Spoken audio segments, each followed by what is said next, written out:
तुम्ही कोणता ब्लाऊज शिवताय हे इम्पॉर्टंट असण्यापेक्षा तुम्ही ब्लाऊज कसं शिवताय हे जास्त इम्पॉर्टंट आहे. तर काही टिप्स अशा असतात की ती एक टिप आपल्याला 4 टक्स, प्रिन्सेस कट, 1 टक्स, कटोरी कोणत्या पण ब्लाऊजला आपल्या ब्लाऊजमध्ये आपल्याला वापरून आपलं ब्लाऊज हे व्यवस्थित करता येतं. तर हा व्हिडिओ शेवटपर्यंत नक्की बघा. नमस्कार, मी कविता. स्वागत आहे तुमचं सगळ्यांचं माझ्या यूट्यूब चॅनलमध्ये. आजचा आपला टॉपिक असा आहे की पुढचा गळा हा लूज पडतो किंवा मग आपलं एका साईडचं शोल्डर उतरतं किंवा कधी कधी दोन्ही साईडचं शोल्डर उतरतं.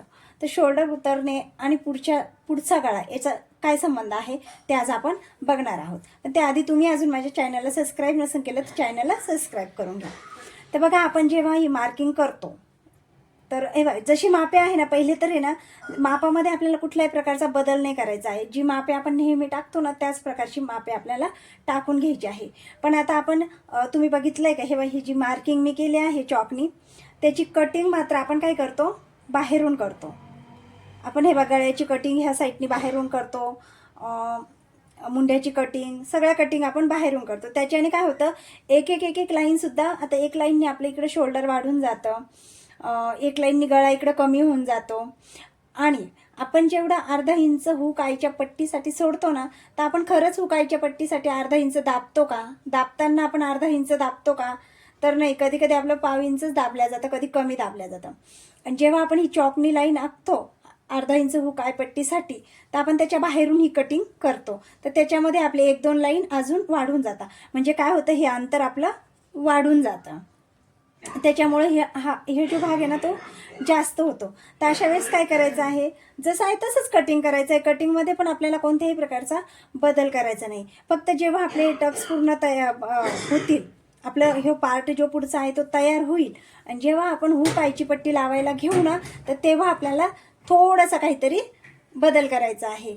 तर ते मी पूर्ण टक्स मारून घेते आणि मग मी ते दाखवते. आता मी हे आपले 4 टक्स मारून घेतले आहे. आता तुम्ही बघू शकता, हे इथं हे तिरपा आला आहे, इथं पण थोडासा आपला कपडा उरला आहे. पण तुम्ही जेव्हा बघितलं होतं टक्स नव्हते मारले तेव्हा हा कपडा असा तिरपा होता, आणि जेव्हा मी हे टक्स मारले तेव्हा हा थोडा सरळ झाला आहे.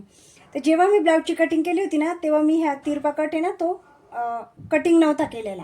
तर तो आपण शिलाई केल्यानंतर हा तिरपा कट आपल्याला कट करून घ्यायचा आहे.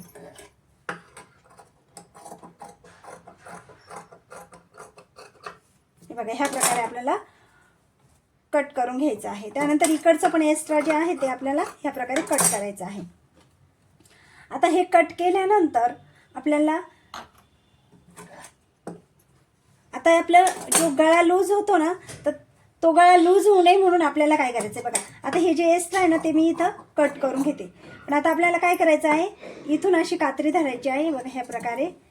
आणि ह्या प्रकारे थोडंसं आपल्याला तिरपं इथं आपल्याला हे बघा एवढं असं थोडंसं आपल्याला कट करून घ्यायचं आहे. म्हणजे गळ्याजवळ जे कपडा आहे ना एक्स्ट्राचा नाही, तर आपल्याला तो आपण जे आय हुकसाठी अर्धा इंच जे सोडलेलं असतं ना, तर त्याच्यामधूनही आपल्याला हे थोडंसं 2 लाईनीचा कपडा आपल्याला काढून घ्यायचा आहे आणि तो ह्या प्रकारे तिरपा कट करायचा आहे. बघा, ह्या प्रकारे आपल्याला तिरकसमध्ये आपल्याला कट करून घ्यायचं आहे, जेणेकरून आपला आपण जेव्हा आय हुकची पट्टी लावू ना, ते बघा हे अजून थोडंसं आपलं दाबल्या जाईल.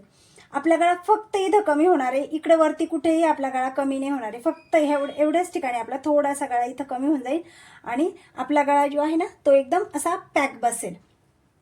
आणि दुसरं, शोल्डर जोडताना आपल्याला आता शोल्डर इकडून डाऊन करायचं म्हणतात, पण जेव्हा डीप गळा असतो, जेव्हा मोठा गळा असतो ना, त्यावेळेस शोल्डर ना बघा ह्या प्रकारे आपल्याला थोडंसं गळ्याच्या साईडने आपल्याला कट करून मुंड्याकडे न्यायचं आहे. हे बघा, इथं थोडंसं असं तिरपं दिसतंय ना, असं दिसलं पाहिजे आपलं. तर ह्या प्रकारे ना, जेव्हा पण आपण चॉक वापरताना कधी पण मशीनचं जे चॉक भेटतात ना तेच चॉक वापरायचे आहे. हा मशीनचा चॉक जेव्हा आपण लाईन आखतो ना, तेव्हा तरीसुद्धा आपलं थोडंसं एक लाईन वाढतं. जेव्हा आपण तो मोठा चॉक वापरतो तेव्हा किती वाढून जाईल. तर त्यामुळं कधी पण आपल्याला शिलाई काम करणार असेल, जेव्हा आपण मार्किंग करू तेव्हा ह्या प्रकारचाच चॉक वापरायचा आहे.